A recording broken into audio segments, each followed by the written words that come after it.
ইরানের বিরুদ্ধে এবার নজিরবিহীন অর্থনৈতিক যুদ্ধ ঘোষণার হুমকি দিলেন আমেরিকার প্রেসিডেন্ট ডোনাল্ড ট্রাম্প। সোশ্যাল মিডিয়ায় এক বার্তায় তিনি জানান, যেসব দেশ বা প্রতিষ্ঠান ইরানকে কোনো ধরনের সহায়তা করবে তাদের মারাত্মকভাবে অর্থনৈতিক ক্ষতির মুখে পড়তে হবে। অন্যদিকে পেন্টাগন জানিয়েছে, ইরান যুদ্ধ শুরুর পর থেকে এ পর্যন্ত আমেরিকার 750-এরও বেশি সেনা আহত হয়েছেন। নগদ নিয়ে এলো হার না মানা হার অফার। সর্বনিম্ন 10,000 টাকা রেমিটেন্স নগদে পাঠালে থাকছে স্বর্ণের হার জেতার সুযোগ।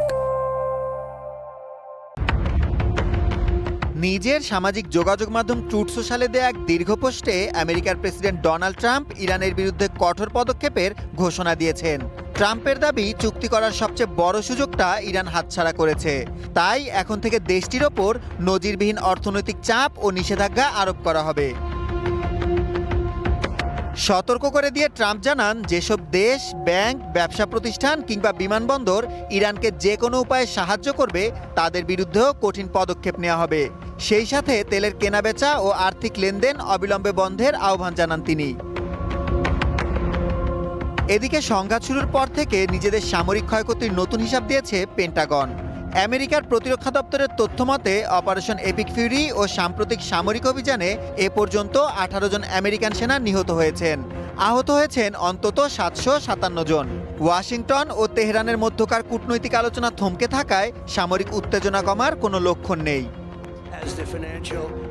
তবে ওয়াশিংটনে এক অনুষ্ঠানে সাংবাদিকদের প্রশ্নের জবাবে ট্রাম্প দাবি করেন, চলমান উত্তেজনার মাঝেও হরমুজ প্রণালী দিয়ে অনেক জাহাজ যাওয়া আসা করছে। আমাদের হাতে ইরানকে আটকানোর মতো বেশ শক্ত নিষেধাজ্ঞা রয়েছে। বর্তমানে হরমুজ প্রণালী খোলা আছে এবং অনেক জাহাজ চলাচল করছে। আমাদের সমুদ্র অবরোধ পুরোপুরি সফল। তবে বিকল্প তেলের উৎস আর নতুন পাইপলাইন তৈরি হওয়ায় হরমুজ প্রণালী এখন আগের মতো অতটা গুরুত্বপূর্ণ থাকবে না। বিশেষজ্ঞরা বলছেন, যুদ্ধ দ্রুত শেষ না করে তেহরানের ওপর দীর্ঘমেয়াদী অর্থনৈতিক চাপ দেওয়ার কৌশল নিয়েছে হোয়াইট হাউস। এর অংশ হিসেবে ইরানের তেল নেটওয়ার্ক এবং আর্থিক চ্যানেলগুলোতে নতুন নিষেধাজ্ঞা আরোপের প্রস্তুতি চলছে। অন্যদিকে সাময়িক যুদ্ধবিরতি শেষ হওয়ার পর তেহরান তাদের সামরিক অবস্থান আরও আক্রমণাত্মক করার ইঙ্গিত দিয়েছে। সুলাইমান সবুজ, ওয়ান ইন্টারন্যাশনাল ডেস্ক।